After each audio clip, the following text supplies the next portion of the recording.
Hey guys, it's Simon and welcome back to the LibGDX Kotlin tutorial series that you all love out there. In this part we are going to develop something that one of my viewers suggested, which is the transition between maps. So someone was asking how do I develop a map change? So when you go, I don't know, to the corner of a map, for example, and you want to go to a different map, so there are certain things that are handled there, like for example, destroying all the entities of that map, loading the new map, creating the new entities of the next map. And this is what we are going to develop in this part. So on the GitHub repository, it will look like this. So I added there a little fence area at the bottom of the map where the player is spawning. And when you go through that fence, then you suddenly end up on a different map, which is a second tiled map. There I also just added some enemies. I also added a single chest. It's a little bit of a smaller map. Everything is working there as well. So we have the collision there available. We have the map border boundaries available that we cannot go outside of the map. And of course, there's also a portal back to the original map. So here, that's where we were coming from this fence area. And then we are back at the original map. What we are not going to develop is, for example, like a save and load system so that the game would remember what kind of enemies we have destroyed. So meaning that when I go back and forth to the map, then everything is available there again. But you see already the player remains the same. So the life points, mana points, and so on, that would still be remembered between the maps. But the other things, because that always depends on what kind of game you are developing. And this will not be part of this tutorial series or of this part. But I think you most likely know already how to handle that and how to implement it, so that would not be a big issue. And I will also mention how I usually develop that in my games. So if you want to know more about it, so how can you transition between the different maps and how do I normally solve that, then stay tuned. But before we go into that, so let me close that, because I want to mention something. Some of you out there, sometimes in the comment area, sometimes per mail, they are asking certain things, how they should solve that in their game, or they have a specific problem in their game, so they use exactly what I did, but for their use case, it did not really work out and they have a problem. And first of all, it's not bad that you ask me. It's actually good, because asking questions helps you, and I am usually a person who likes to help, so I will normally answer the emails within a day or two. Also the comments on YouTube I try to answer if there's a question. So that is definitely not bad, but I want to motivate you that you are, grow out of yourself. Because the benefits that we have, that we are using LibGDX and we are not using any game developer stuff, so like, I don't know, the Unity editor or Godot editor or Game Maker, whatever editors are out there, we are using LibGDX, so we have the freedom to do whatever we want. And the things that I'm showing you in this tutorial series, it's just one specific way to solve certain problems in a game where it would make sense for me to solve it that way, but that doesn't mean that that is a universal solution for everything. So if your game is slightly different, or you need to adjust certain things, or the way I implemented it does not make sense for your game, then please, by any means, just adapt it. The important things would be that you grasp the concept that I'm trying to teach, and with that knowledge, you should be able to adapt whatever I'm showing to you, whatever solution for a specific problem I'm showing to you. You should be able to adapt that to your own game, and please don't just blindly copy and paste what I'm doing here. I think that is not the way how you learn stuff. Really try it out yourself, adapt it to your needs, adjust it a little bit. And yeah, that is what I wanted to say here. And now let's start with the real fun. Okay, so the way I usually solve the transition between maps, and also maybe some teleportation within a map, so if you want to get from one area to another area, I usually solve that with a so-called portals approach. It's not like the game that you might remember from Half-Life. It's something different, but I still call it portals. I think I got that idea from one of the books that I read many, many years ago. And the way it works, it's simply that you create a new layer on your map. So for example, let's create a new object area and call it portals, and in that specific area there I'm going to place certain objects. So for example, usually it will be a rectangular shape, and there just make it a little bit smaller, maybe also the portal area to distinguish it from the other layers. Let's give it a specific color. So for example, normally I have my portals blue, but doesn't really matter. And then I just place them somewhere. I will adjust the map also in a moment. Place them somewhere, and the idea would be when an entity, in our case it would be the player entity, when it enters that portal, so when it collides then with that specific shape, that is how we will solve it with Box2D, then it's going to trigger a certain logic. And the portal has some kind of information which it needs. So one information would be, for example, to which map are we going to transition. So could I call it map 2 map or map 2 or target map or whatever you want to call it. This is called here map 1. So let's make then another map, a map 2. I will also create that one then in a moment. And another important information is, so let's quickly copy and paste that map. Let me save it first. Then let's copy and paste it and let's rename it to map 2 so that we have a second map. And let's also load that into the editor. And how would we now know that the portal from here, it will go to the second map, but where should the player end up? So we need some sort of a target location. And there in the past, what I sometimes did is that I entered here a tile target. So like, for example, the 5th tile to the right and the 8th tile from the bottom or something like that. But I find that a little bit inconvenient, especially also I think the Y coordinate is always the other way around in tile than in LibGDX, if I remember correctly. So to make our life a little bit easier, what I also do here then nowadays is usually I just place an object again in the portals layer, for example. Let's make it that one here, and let's just put that aside here on the second map. And every object in tiled has a specific ID. So that one would be the ID 17 here. And in the original map, so the portal says now it goes to the map 2, and we also need to tell it to which portal it should go. So for example, to portal, which would be an integer because that is the ID that we are going to enter. And there we would say, for example, go to portal 17, which would be exactly that area here that we have defined. And with that, it's very, very easy to drag around the position where your player should end up when he goes to one of these portals, and we don't need to count the different tiles or something. So I like that approach a lot better. Of course, for the target, most likely a rectangular or rect might not make sense because you are not really going into an area, you're going just to a specific position. So we could also use, of course, a simple point like that object here. We could use that for a target, and then we have the rectangulars for the real portals, which are triggering something. But on the GitHub repository, just for simplicity, so that we don't need to check for another shape with our tiled logic that we already have, because I'm not sure if the point is a rectangle, maybe it's a point shape, not sure. And to keep it simple, I also just use a rectangular for the targets. And that's basically the idea what we have behind that. So we have a portal layer. There we have specific objects which have a target map and the portal information. You could, of course, also implement it. So if you don't want to change the map, that you maybe just want to teleport around on your map from that area to that area, then maybe just skip this to map information and just add the to portal information. And the logic that all of that is working, so that we create the portals, that the collision is handled, and that we also move the player to the correct area and so on. That is what we are going to implement next. But for now, just give me a moment. With the magic of post-production, we will soon have 2 maps which have a little bit of some scenery change that we can see where the portals are and where we need to go. Okay, and that's it. So first of all, I made a mistake. I added the properties to the layer itself, to the portal layer, and not to the rectangular object that I created. So I fixed that now. So on the first map, we have now here also this little fence area. We have a portal which will guide us to map 2, to the portal 25, which is actually that portal here, so that object here. And we also have a target portal, or I call it a portal target, for example, here with ID 18, and that is how we get back. So on the second map, we also have a portal which guides us to map 1 and to portal 18. And yeah, this is the map, so just a little bit smaller than the original one. I also just added a chest, 2 slimes, and that's it. I think that should be good enough for us. Okay, so coming back to our code base, what do we usually do when we create a new logic or a new feature in our game? Correct, we are creating a new system, of course. So let's start with a new system. Let's call it PortalSystem. And the PortalSystem will be an iterating system again, where we also need to create a component for it, which will be a portal component, which contains then the information to which map it goes, and also what is the target portal where it should teleport the player to. And the portal system is also an event listener, because it needs to react to map changes. So when a map gets loaded, that it then creates the portal objects and the entities, so that we have all this information available.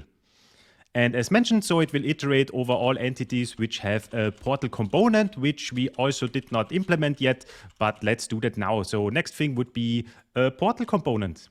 So portal component is pretty simple, so we can make it a data class, and the information that it has, first of all, it has an ID. So that is the tiled ID, so the number, I think 18 and 25 that I showed you before, that would be the ID of this portal component and entities which have this information. Then they also have the information to which map they should go, which is a string. Then they also have the information to which portal they should go, which is again an integer, which is just a specific ID. And then it also contains the information what kind of entities are inside the portal currently, so what kind of entities are triggering it. And with that, so for example, when the player enters the portal, then we want to add it to an entity group of the portal component, and then the portal system will iterate over those entities and, for example, teleport them to another map. Of course, in that specific example here, it most likely just makes sense to have a triggering unit, so just the player alone. But usually I like to implement it in a more generic way, so that also for future changes where I maybe want to do something different with portals, maybe that also enemies get moved around or teleported around or things like that. So that's why I want to already keep that in mind, and that's why I use here a list of entities and not just a single entity. And let's call that, for example, trigger entities, which is a mutable set, and by default it's just an empty mutable set of entities. And a mutable set, of course, of entities as mentioned. Okay, then we can remove it here at the end. Okay, so we have now our component. So let's import it in our system. And let's also implement the necessary method. So we have the onTick entity and we have the handle method for our event listener. So let's start first of all with our handle method. So there we know we get an event and we already have that available. So if our event is a map change event, then we want to do something. Otherwise, we don't react to that event and then we simply return false. And here we did something, so we will return true. And what do we want to do here? So when the map changes, as mentioned, we are going to parse the portals layer of our map and then create the different portals, the entities with the portal components, so that we have that available. And we will also create already the box2D bodies and the fixtures that then in the next step we can adjust a little bit the collision handling, our contact listener, that we can then also react when the player, for example, enters a portal. So first of all, let's get our portal layer from our map. So there we have from our event, we get the map, and there we get a specific layer, which is called portals. Then from that specific layer, we iterate over all objects. And from such objects, we are then reading the properties. So first of all, we are reading the toMap information. So from our map object, we get a property which we call, did we call it toMap or map2? No, we call it toMap. Okay, so toMap, and by default it's an empty string. And then we also get the toPortal, which is another property from our map object. In that case, it is an integer and the default value would be -1. So did we call it toPortal? Yes, we called it toPortal. Okay. So let's check. So if the toMap information is blank, so if it's not provided, then it is simply a portal target and we don't need to do anything because we don't need to create an object for that or an entity for that. We just have that as an information in our map that we can then move the player to that location. And there we can simply at runtime then get that specific object by ID and then get its X and Y position to move entities to that location. But it's not necessary for us to create separate entities for that. So in that specific case, we have a portal target, so we don't need to do anything. So we return the for each loop. And that's it. Otherwise, if it has a toMap information, but the toPortal information is -1, so if it's the default value, then we have a problem. So then we forgot to provide something in our map, and that would be a problem. So there we can then say portal with a specific ID. So from our map object, we get the ID. Does not have a toPortal property, for example. So something like that. So that we immediately know when something is set up wrongly in our tiled map, then we will throw here an error, an exception, and can have a look at it to fix it. Okay, and otherwise here below, we can spawn now the portal area. And for that, we need access to our world. We want to create a new entity. This entity, first of all, gets a portal component, where we have the ID is from our map object, the ID. Then the to map information is the to map information that we read from above. And the to portal information is also the portal information that we read here at the top. So this is the initialization for our portal component. And by default, also keep that in mind, we have these triggering entities, which by default is the empty set. Okay, and then in addition, we need a physic body and a shape. And there, if I remember correctly, we already have that available in our physic component. There we can create a physic component from shape 2D, which we used, I think, from the collision objects, if I remember correctly. So let's import that physic comp from shape 2D. There we need now pass in our physic world, then the x coordinate and the y coordinate, which in that specific case would be 0 and 0. Initially, if you maybe remember it, it was from the collision system, it was the x and y index of the cell, but we don't need that here in that case because you can debug it and analyze it, but the shape information that we get here, so when we get to that specific portal rectangle here, then the shape x, y, width and height is already exactly what we need here. So you see it has an x and y coordinate and a width and a height, and this is already part of the shape information, so we don't need to add any extra x and y offset, so that is not necessary, and that's why we keep it in our code now here with 0, 0. Okay, and we pass in the shape from our map object. And yeah, currently we don't have the physics world, but that is something easy to fix. So let's get our physics world into the system. And that should already be it. So I think we are golden. Good, so let's try it out. So let's go to our game screen. There we have systems, and let's add somewhere the portal system. So maybe, for example, after the collision spawning and despawning, there we also create now add also our portal system. And to see that it's really working, let's enable our debug system for now. I think there we have added the physics renderer. Yes, we have that available. Perfect. And to also not overload the amount of shapes that get rendered, we also disable the collision spawning and despawning for now, so that we don't have all these sensors and everything available in our game, to simplify what we are currently looking at. Okay, so then let's try that out. We should already now see the portal component, hopefully. Okay, looks already good. So as you can see here, so down below there, we have currently already our shape for the portal, but there is a small problem that we are also going to fix quickly. We reused the function that we are using for the collision shapes, which means that the portal itself has a collision, so we cannot go inside the portal currently, which we don't want. We actually want to have it that it's just a sensor that we can go over portals. And also we don't need to have this separate sensor which we use for spawning and despawning of the collision objects. We don't need that with the portals. So for the portals, usually you don't have a lot on the map. We just keep them like the normal entities and chests and so on. We just create them and leave them there, and they don't need a separate sensor. So let's quickly fix that. So to fix that, we can do the following. So let's go to our physics component.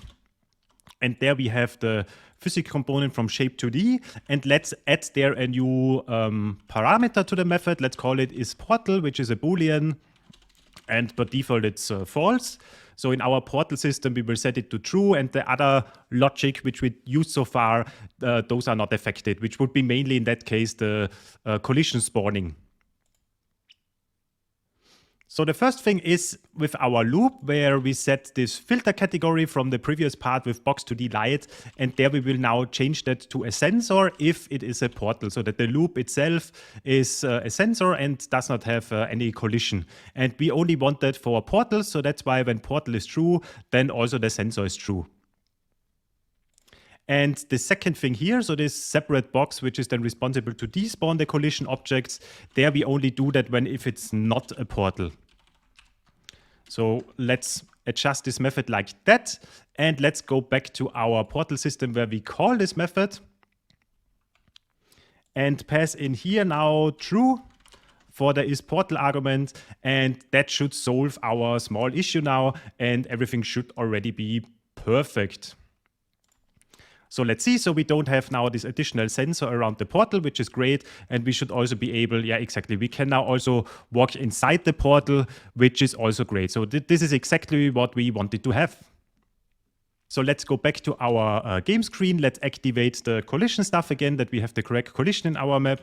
And also let's turn off the debug system, because we just checked that now. And we know now that the portal spawning already is working correctly. And that is just that is why I deactivated the collision and enabled the debug system to see that the object is at the correct area.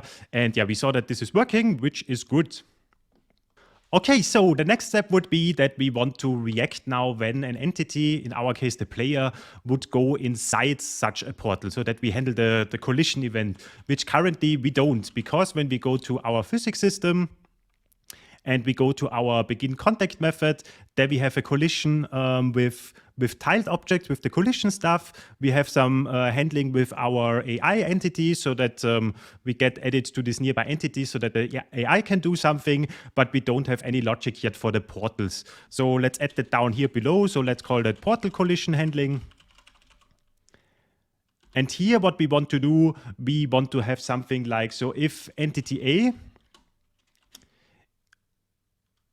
has a portal component, so if it is inside this portal component mapper, which we don't have yet, so let's add that also here at the top. So we get here inside the portal components that we just created before.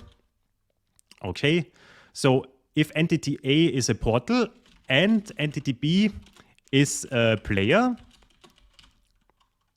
okay, the player component is also not part yet of the system, so let's also add that. So we have the player components.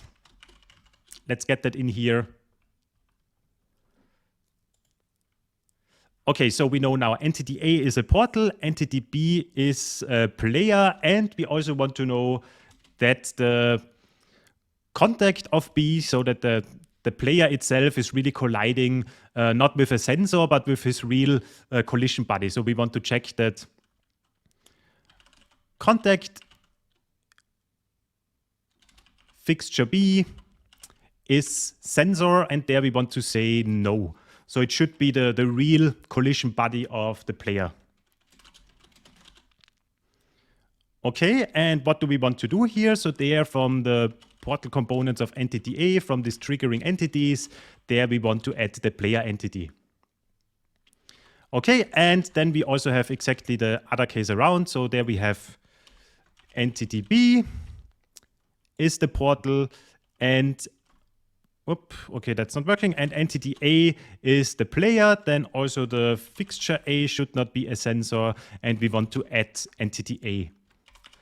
And that's it. So we don't need an end contact stuff for the portals. We just add the player. And in our portal system, since we are now changing then the map, we are already destroying all the entities which are available on the current map. So we don't need to clean up this triggering entities, let's say, and remove something in the end contact information. Good, so that should be it. So let's switch back to our portal system and now add some logic to the onTick entity. So first of all, also here we need our portal components.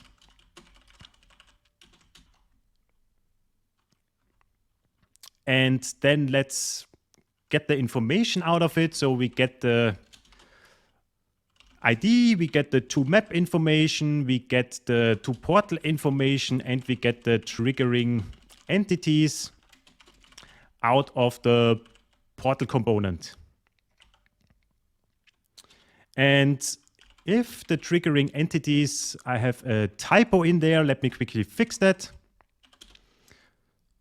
So when the triggering entities is not empty, then we want to do something. So for now, just to keep it simple, portal collision happening. So we just print out here a line, and we then also simply clear this set.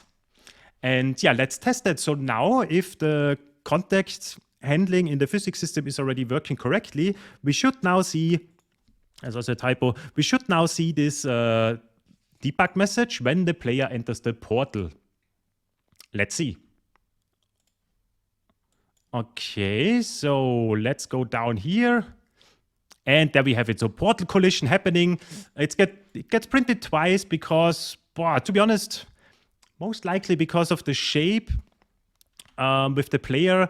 So most likely, do we have two separate shapes? I cannot remember it anymore. Is it a chain shape or something? So it could be that it triggers multiple contacts, but in our case, it does not really matter because we just need one contact that is already good enough for us. And when that is happening, then we anyway now destroy everything from this map and go to the next map. So it's working. That is the important part. So when we go away and go inside again, then we see the lines again and again. So the portal collision is already working as well.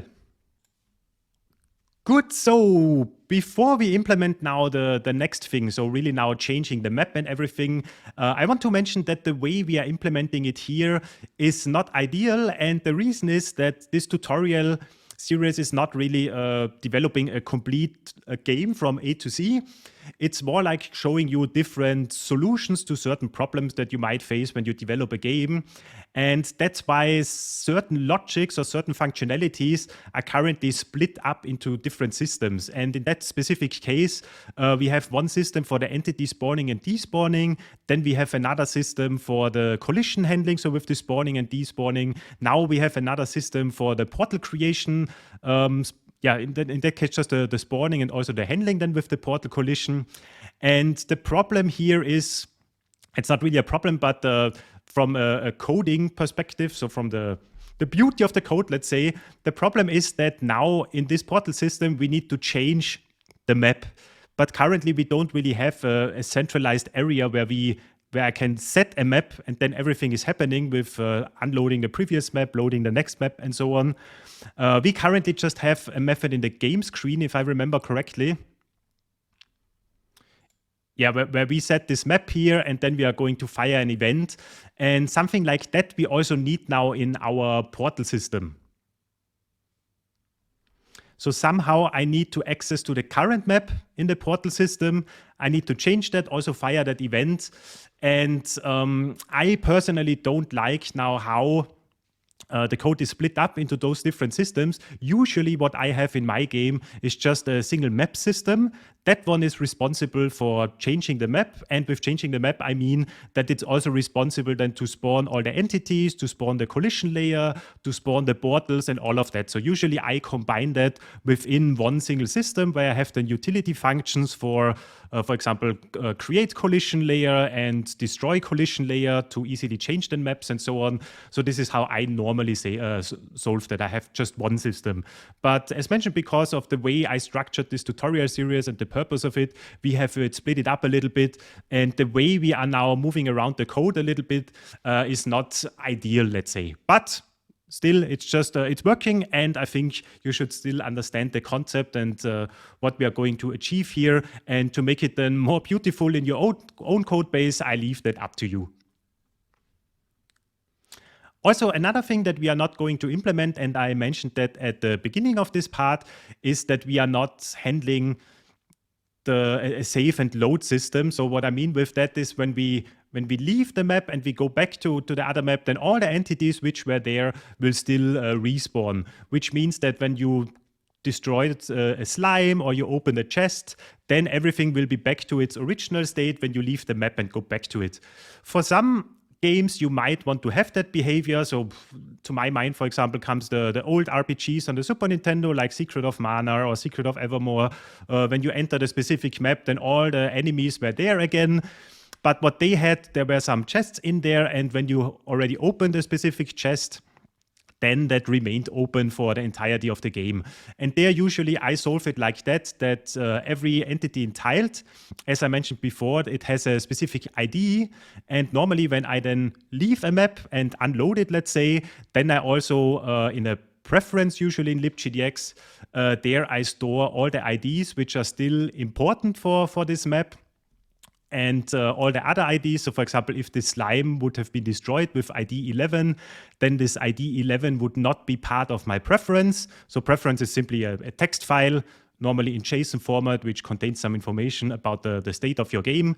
And in my case, this ID 11 would not be stored within the map 1 information in this preference, which means when I load the map again, I don't load the slime again because it's not part of the preference file, and I only load the objects which are part of the preference file. So that would be one solution. But again, as mentioned, we are not going to develop that in this part. We are really just simply switching the maps, but we are not remembering the state and so on. Good, so let's start. So first of all, as mentioned, we are going to move this current map information now away from the game screen and we move it to our portal system. So let's remove here the current map and move it to our portal system. That's the first step.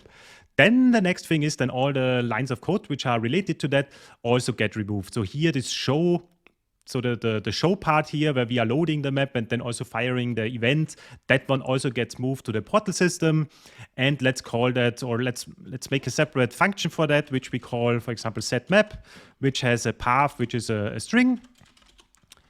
And in this map, we are now loading the map, so setting the current map. Also, if the current map would not be null, we are going to dispose it safely. Then we are loading the new map, which is actually here the path instead of this hard-coded string that we had here before. And then we also need to fire the map change event from our game stage. So let's also bring in the game stage here. So what we are going to do from our world, we get the specific system, which would be the portal system. And there we call now this setMap function with the map that we had from before. And finally, we are going to remove here this dispose safely method and also move that to our portal system by providing a dispose method. And there, if the current map is not null, then we are going to dispose the map also safely. Okay, then the next thing, the setMap function is not complete yet, because what we would do here now, we would dispose the current map, if there is any, then we would load the new map, and we would then fire this map change event, which then also triggers all the entity creation, also the collision creation and so on. So all of that would then happen with this map change event. Also in the render system that we are rendering the correct map. But what we are missing here, so this dispose call of the current map does not really get rid of all the entities which are part of the current map. And here in this part now, we make it very simple. We simply remove all the entities which are not the player. So we destroy all the slimes, the chests, the collision objects, the portal objects. So all these entities get removed before we load then the new map. And how do we do that? So let's make that very simple. So we have access to our entity world. There we just create here a new family, which anyway in Flex internally gets cached. So it's not a problem here. And we simply want to have all entities which don't have a player component. So all entities which are not the player. And for all of these entities, we will remove them from the world. So this is destroying all non-player entities. Okay, and then afterwards, so once we have here loaded the map and have the information of the new map, then we also want to move the player to the target portal, as I mentioned. And there you might think that that is fairly simple. So in the Box2D physic body, you just set the position and then it's at the new area. But unfortunately, that is not working because I cannot really tell you what exactly is going wrong there. But I remember that I had there some problems in other projects that the body could not be moved to the new location because there was some collision handling or some wall in between at that point in time. So he could not get moved to that. Also, teleporting a body is not really a normal physics behavior, which is also not ideal. And what I read there in the internet, that most people then simply suggest that you destroy the current body and then recreate the body again at the new location. And that is a fairly simple solution, which works in our case to move the player from one location to the other location. So from the portal that he has entered to the target portal on the new map where he should go. And for that, so first of all, we need here some information. So when we set a map, we also want to have the information if a target portal is provided, but default it's -1. So when we call it from the game screen, we don't have a target portal, which means the player simply gets spawned at its usual start location. But if a target portal is provided, then we want to teleport the player to target portal location. So target portal greater equals 0.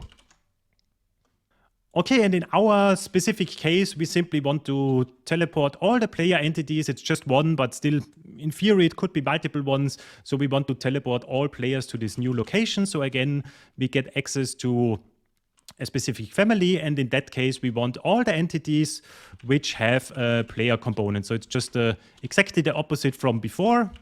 And then for every player entity, we are going to teleport it to the target portal. So first of all, we need to get the target portal. So there, let's store it. So target portal, and let's create a new function. Let's call it target portal.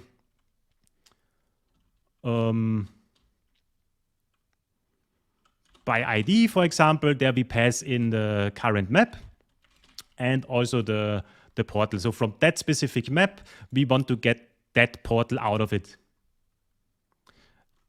Then let's create this function. So we have a map, we have a portal ID, and we want to return a map object.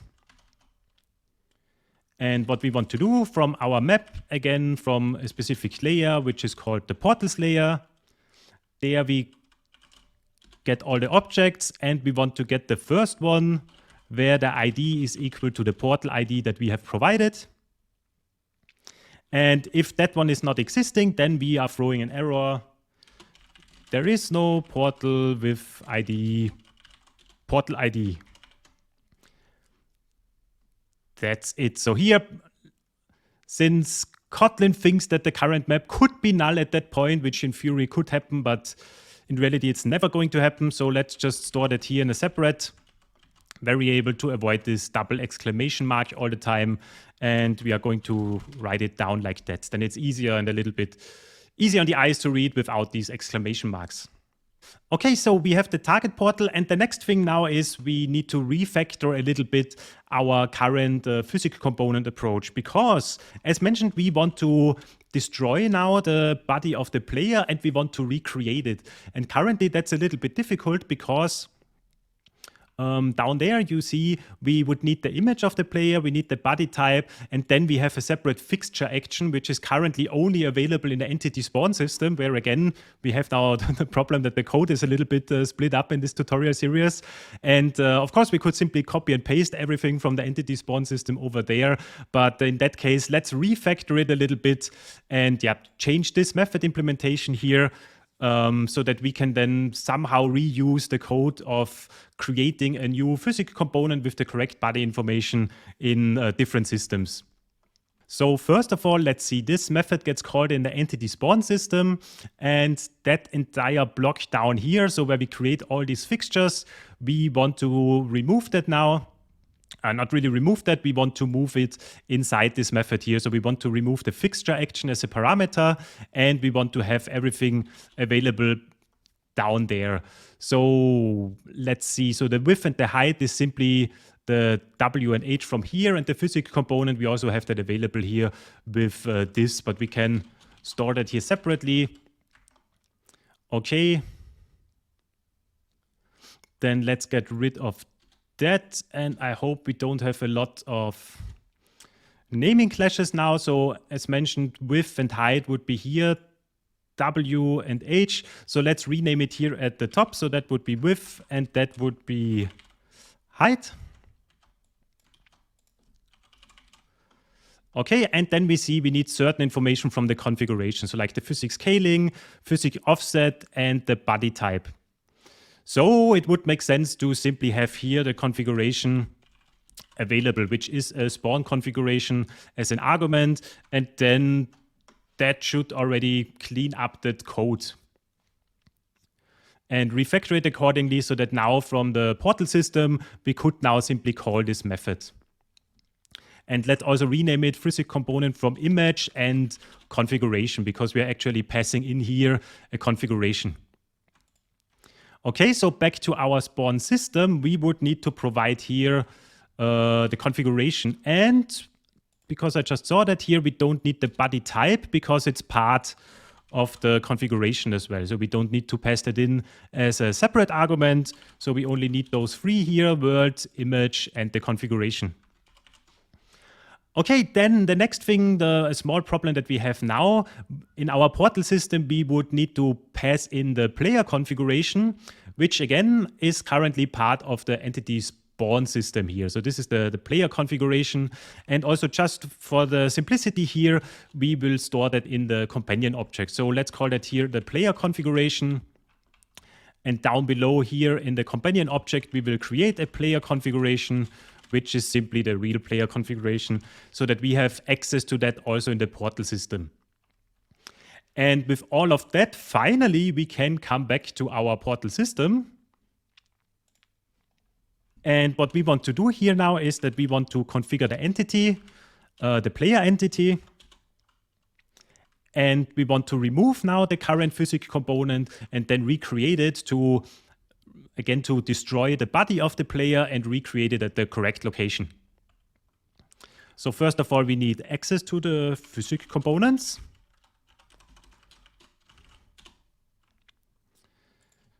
So from the physics components, we are going to remove the player. And then we are going to add the player again. And the body is now... okay, sorry, I made a small mistake. We need to adjust something more. So the physics component itself, it should not return a physics component. It should just return the body. So we can call that body from image and configuration.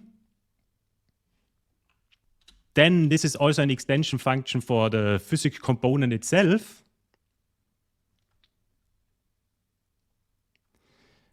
Then we can return here this return at.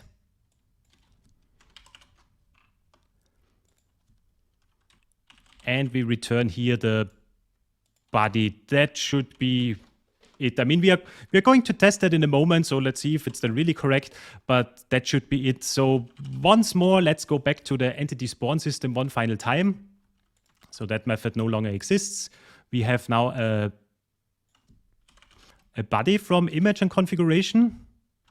And we also added here now the normal way. So we add a physics component and the body is now equals to that.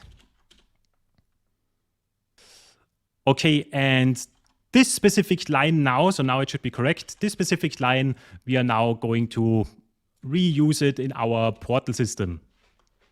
And what we need, so first of all, the configuration would be the player configuration. And the image, that one we need from the player. So that would be the image from the current player. So also let's get in here the image components. Then let's store that here. It's the image component of the player entity. And from there, we get the image.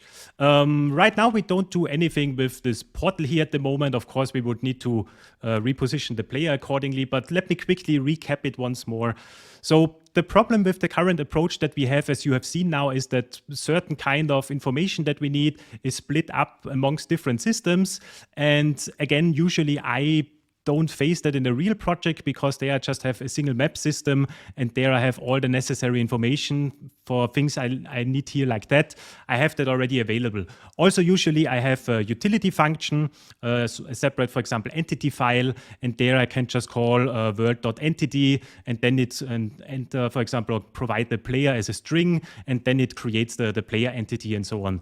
But here we solved it a little bit differently, which made sense for this tutorial series, but is now a little bit tricky when we add such specific features to the already existing game that we have here. And that's why we had to refactor it here a little bit, that we can now simply really, in a very easy way, destroy or remove a physics component from an entity and add it again to teleport it to a specific location. That was why we had to refactor now the code a little bit to make that happen. Okay, but with that, there is only one final step missing. And when we check this function out, so the body from image and configuration, we see that it takes the position of the image, and at that area, it creates then the body. So we do a little trick here now. Before we call this method, we are going to adjust the image position of the player to the position of the portal, so that the new physic body gets then created at the correct location. And that should be then it. So let's store here just the image and not the image component, makes it a little bit easier. And from this image, we want to set now the position. And the x coordinate would be from the target portal the x position. And then we also have from the target portal the y position. But that is not 100% correct, because the way the image gets rendered and with the size and everything, we would have the player not correctly centered. So the player most likely, I think the x and y coordinate, I'm not 100% sure, but I think it's bottom right, maybe in tiled. And as you see here, also the graphic from the player is much bigger than the graphic itself internally here. So the player would be somewhere here, most likely, if we don't adjust the position accordingly. And the result that we want to have is that, of course, that our player gets centered in the target portal correctly. So we need to adjust this target portal X and Y a little bit to fix this offset. First of all, we need to scale it. So the X and Y coordinate, I forgot about that. It would be anyway too big. We need to bring it to our game coordinates. And then on the X-axis, we need to remove half of the width of the image. And we need to add half of the width of the portal, and again, bring it to our game coordinates. Okay, so that way it would be correctly centered in the portal target. And on the y-axis, we don't need to center it. We just want to have it on the bottom edge of the rectangle. So here we simply subtract the portal height, the half of the portal height, and again multiply it with the unit scale. Okay, so in theory, that should be it, but let's test it out. I'm not sure if I refactored everything correctly, but let's see. So in theory, it should be safe. So when we enter, oh, we forgot actually to call here the set map function. We need to add that here. I forgot that. But the set map method, in theory, should work correctly. So it disposes the current map. Then it destroys all the non-player entities, the player we want to keep, because we want to take over the hit points, the mana points, and all other things which are related to the player. We don't want to recreate it from scratch. We really want to have the same entity which goes through the different maps. Then we are going to load the new map and fire an event that would update the render system, that would update the entity spawn system and so on to create everything for the new map.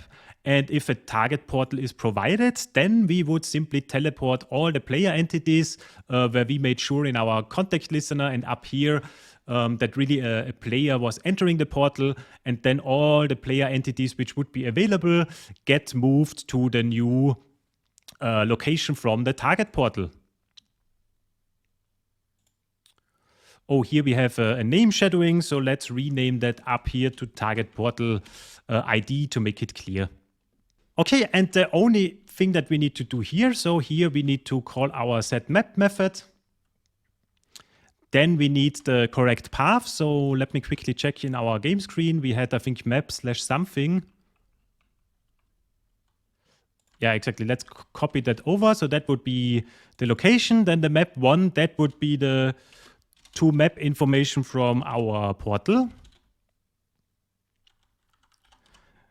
And the to portal information would be where it should get teleported to. And the ID, we actually don't need it. In the GitHub repository, I have a debug line here as well, which prints out the ID, but we don't need it here. So let's just make it an underscore. And that's it. So let me try it out if everything is now working. Okay, what do you think? Is everything working, or do we have some errors in it? So I'm positively surprised because it is working. We are actually getting to the second map. There also everything is available. So I think we have the collision with the rock, for example. We have the slimes. We could fight them. We could open the chest. So everything is working there. But we have a funny side effect because, as you see, we actually have 2 players now that we can control, which is, of course, a bug. Here we now also have 2 players. And it's easy to solve, but yeah, I think it's a funny feature maybe, and also shows a little bit the power of the way we are developing that game. So we don't have any problem. So in theory, we can have 2 players. The other player also has the collision handling and everything. So it's really funny that this is working out so well. But let's fix that. So we don't want that. When we are entering a portal and there is already a player available, we don't want to spawn another player. So we need to go to our entity spawn system and let me check somewhere.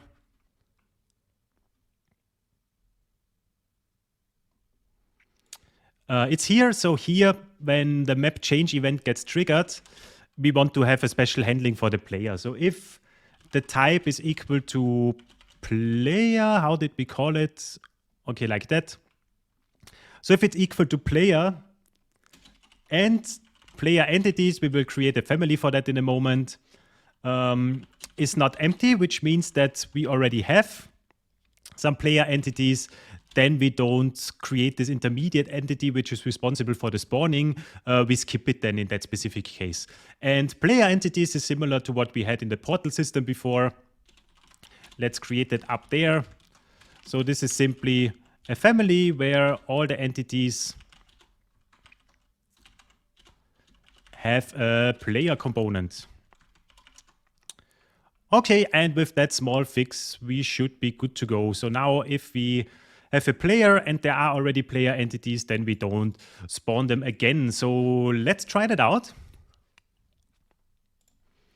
Okay, so player still gets spawned on the original map, and now when we go to the second map, there is not a second player created. So looks good. So that's the portal system. Everything is already working now perfectly, but I found a small bug actually if we would want to have different music files per map. So currently it's always these fields OGG, but if you would have a different music for another map, then we have a small bug currently in our, I think we call it AudioSystem. And yeah, let's quickly fix that because it's also a small thing that I noticed. So what we need to do currently, we are just playing the music, loading it from either the cache or from the hard drive, and then we are playing it, but we never stop it. So which would mean when we change to different maps with different music, we would just play, but we never stop the previous music. So what we need to do here, so here we simply store it in a new attribute. Let's call that new music. And then we check if the current music is not null. And also the new music is not equals to the music. So we really want to change to a different music. Then we need to stop the current music. And afterwards, we assign the current music to the one that we have loaded here at the top and then play it. So that's it. So that's that small fix. So here, if the music is not null and it's a different music file, so it's not field OGG, it's something else, then we want to stop the previous music and play the new one. That's the small fix in the audio system. Okay, and one final thing which is related to the previous part is regarding the box2D light stuff. So let's also add here our light components. Okay, so the problem is when we actually destroy here the body and create a new body in the physics world, then it could be that the body that gets recreated has a different ID, a different memory location than the old one. And then the box2D light, which would be attached to the old body, would not be correctly attached again to this new body. It does not happen all the time. I just had it from time to time. And to solve that, we simply need to reattach the existing light to the new body. So what we do here from the light components of the entity that we have here, we access the light and we attach it to the body again. And here, just to keep it very, very simple, from the physic components, also from that entity that gets modified, and there we attach it again to the body. So with that single line of code here, we make sure that when the player body gets destroyed and created again, and if it has a box2d light attached to it, then we can be safe and sure that it's always attached correctly to whatever new body gets assigned to the player when we create it again. Okay, that's it. So that's the portal system that I use for transition between different maps. Of course, in a real game, you would also add some special effects, like a little bit of a map transition. Maybe you fade out to black, make a loading screen, and then loads the other map, or you fade out, fade in the different maps. So there are certain effects that you can do there, because currently we are just, bam, teleporting instantly to a new map without any feedback to the player, which could be a little bit confusing. But yeah, I leave that up to you to look into that topic a little bit and try out different effects that you want to have. For now, that would be it. I hope you liked it and that you learned something new here now, and yeah, also maybe reuse then this portal approach in your own game. Thanks for watching, have a nice day, and bye-bye.